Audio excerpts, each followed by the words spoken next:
इस कमरे की खिड़की से कभी बाहर मत देखना, नहीं तो वो तुम्हें अंदर से देखेगा और फिर हमेशा के लिए वह तुम्हारे पास रह जाएगा। रात के करीब 2 बजे थे।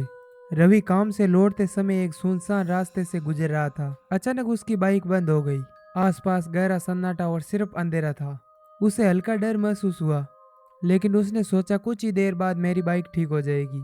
तभी उसकी नजर सड़क के किनारे एक पुराने मकान पर पड़ी। घर की खिड़की में एक हल्की सी रोशनी दिखाई दी।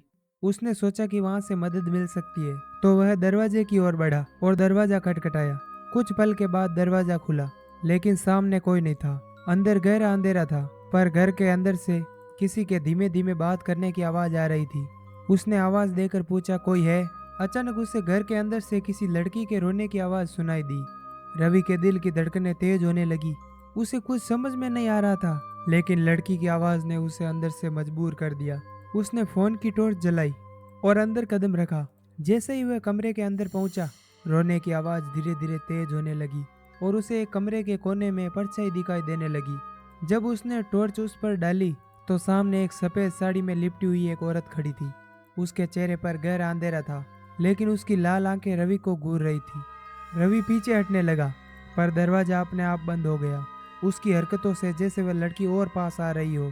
तभी उसने धीरे से फुसफुसाते हुए कहा, क्यों आया तू? मैं यहाँ से कभी नहीं निकल सकी, अब तू भी नहीं निकलेगा। सुबह होने के बाद जब लोग उस पुराने घर से गुजरे, तो दरवाजा खुला हुआ था। अंदर केवल रवि की बाइक की चाबी पड़ी थी, पर रवि का कोई निशान नहीं था। अगर आपको रात में वहां जाने का मौका मिले तो क्या आप जाएंगे? कमेंट बॉक्स में ज़रूर बताना। और हाँ, वीडियो को लाइक और चैनल को सब्सक्राइब करना ना भूलें।